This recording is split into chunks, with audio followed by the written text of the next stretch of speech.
السلام عليكم ورحمة الله وبركاته.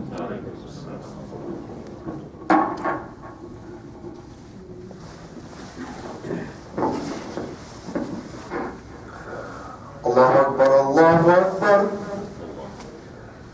الله أكبر الله أكبر أشهد أن لا إله إلا الله أشهد أن لا إله إلا الله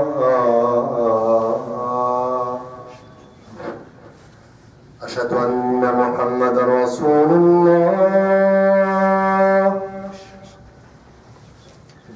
أشهد أن محمدا رسول الله حي على الصلاة حي على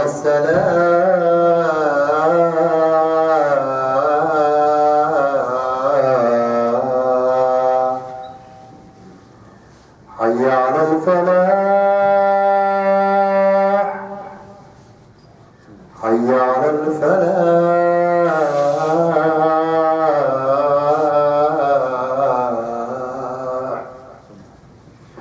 الله أكبر الله أكبر لا إله إلا الله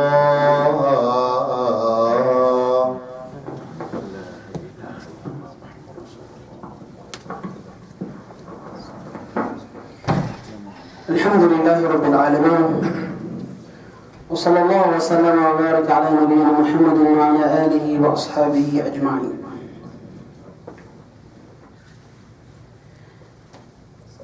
My dear brothers and sisters, our children are our responsibility. As a parent, I remind myself and then I remind you all. Child leaves your home and returns to your home. So you are responsible for them. But we have a phenomenon where our kids, their lives are cheap to one another, so they kill each other for no reason. We buried a young man this week, and before him we've buried many, and it looks like we will continue to bury them. Muslim children killed by Muslim children. They want to be thugs. They want to be gangsters. They want to be everything but Muslim. And you know where the problem starts? The problem starts at home. Unfortunately, our parents, we live in some type of utopia. I don't know. Perhaps we live in some type of wonderland. We imagine that our children are somehow upright, even though they don't attend the masjid, and they don't care about the Quran, and they don't even want to pray, but we feel like they're innocent. And that child that leaves your house goes and kills someone else's child and comes back to your house, that shows you what? The problem is in your home. We have these hands-off parenting. Give the kid a phone because they asked for one. Let them hang out and hang around with no accountability. Then what do? They become drug dealers and abusing drugs. And the girls are sleeping around, having sex, making babies, going to hookah lounges, and enjoying themselves. Everything but being a Muslim.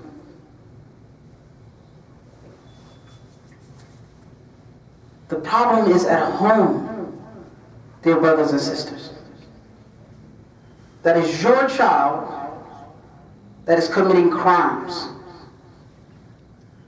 So what are you going to do about it? Unfortunately, not many of us even care for the hereafter. In fact, Allah Azza wa Jal let us know that there is a day of recompense. Allah Azza wa Jal said in the greatest surah in the Quran, Maliki Yawmiddin, the owner of the day of recompense. Recompense shares the same origin as recompensation. Recompensation means you do, then you are repaid. Allah Azza wa Jal called the day of judgment the day of recompense because it is the day that you and I will be held accountable for our deeds, and then we will be repaid accordingly. إن كان خيرا فخير وإن كان شرا فلا تسأل. If you get good, then if you did good, then you got good, and if you did bad, then don't even ask. The reality is none of us are preparing for the day of judgment. We pray 5 times a day, 17 rak'at. We keep saying, Ihdina as-sirat al-mustaqim. Guide us to the straight path. Was-sirat al-mustaqim. وَتَعَلَّمُ الْحَقِّ. تَعَلَّمُ الْعِلْمِ. العمل به. لذلك قال بعد ذلك يقول المؤمن قال الله عز وجل غير المغضوب عليهم ولا الضالين بعد صراط الذين أنعمت عليهم غير المغضوب عليهم ولا الضالين. Not the path of those who have incurred your wrath. How did they incur your wrath? علموا العلم علموا الحق ولم يعملوا به. They knew the truth, but they didn't act accordingly. والضالين تركوا الحق على جهل. They abandoned the truth due to their ignorance. They didn't know, but they abandoned the truth.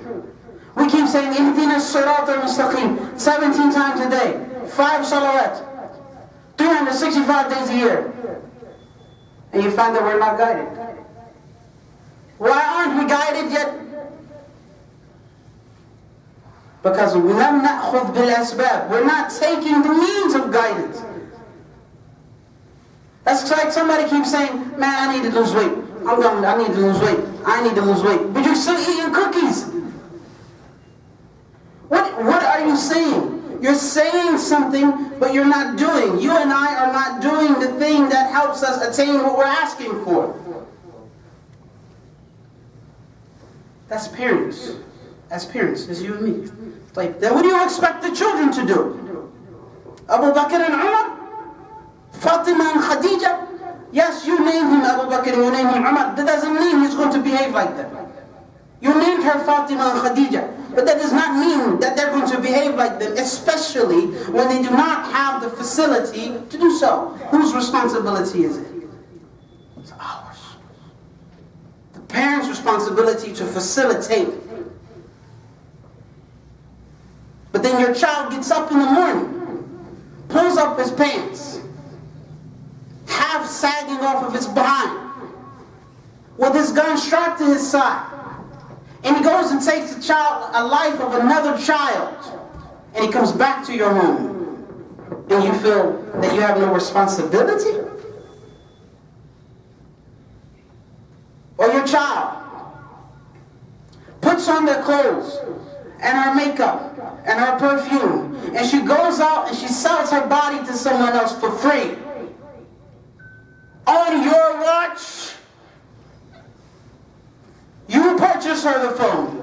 You know about the friends that she has. You know the places where she's going. And on your watch, she's fornicating. And you feel like you're not accountable for that? She leaves your home and then she comes back to your home. What is this? How many years have we been given khutbah in America? At least 50 years. 50 years of khutbah. No graduates. After 50 years, no one has graduated. from the masajid. Where's it? Show me what we have produced. The Prophet ﷺ did not build a masjid for the sake of a masjid. He built the masjid, the iqamati dhikrillah, that Allah Azza wa Jalla has mentioned may be established. And then to produce for societies.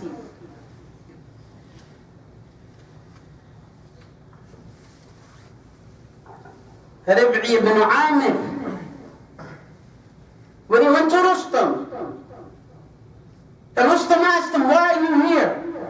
This is in Faris, this is in Persia. They left Medina to go to Persia on foot, on camel, and on horseback. Rib'i ibn Amir was a regular enlist. Basically, a common soldier. He was not a general. But because he was a mu'min, he spoke on behalf of the army. And he said, أتينا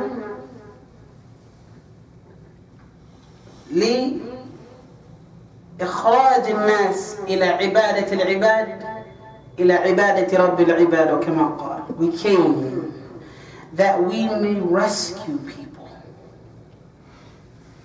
We came that we may liberate people. That means to set them free.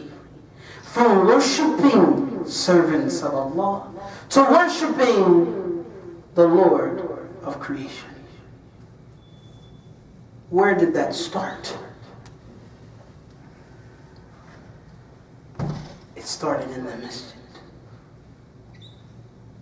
We have 50 years of khutbah, but we have produced nothing but more masajid.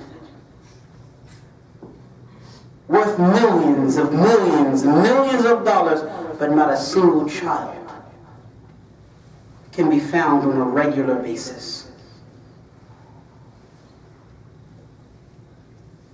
Whose fault is that? Or perhaps the masajid have become community clubs or cultural centers, cultural clubs. Huh? So you don't like the food is spicy over here. You don't enjoy the food, so you're going to open your own masjid because you want to have less spicy food. You don't enjoy that the masjid is not, they're not doing certain things over here, so we're going to go open another masjid. That's called an identity center. That is a cultural center where you want your culture to be predominant, so you and your friends open up a masjid that matches your culture. Masajid is not for your culture. The masjid is for Allah. It is to produce people, human resources that will serve the community. It's not a club for righteous people. It's not a club for old folks. The masjid, it is an asylum for spiritually sick people, which we all are. So it is a refuge that everyone should find. Every child, every woman, every person who is troubled, every person who has turmoil should find their senses in the masjid.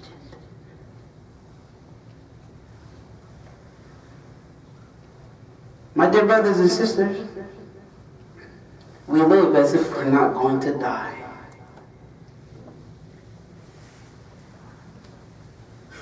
We live as if that young man who was killed wasn't just alive the day before, eating our food, hugging our bodies, shaking our hands. Death is near. So how about this? We're going to prepare for the hereafter with khutbah about the hereafter. And hopefully we will begin to produce some results. And by the way, you'll find that here at Masjid As-Salam, we are a little different in regards to our children and keeping them in the masjid. So what we do is we tolerate and accommodate them. Because I'd rather the children here, between these four walls, than the victim of someone's bullet outside.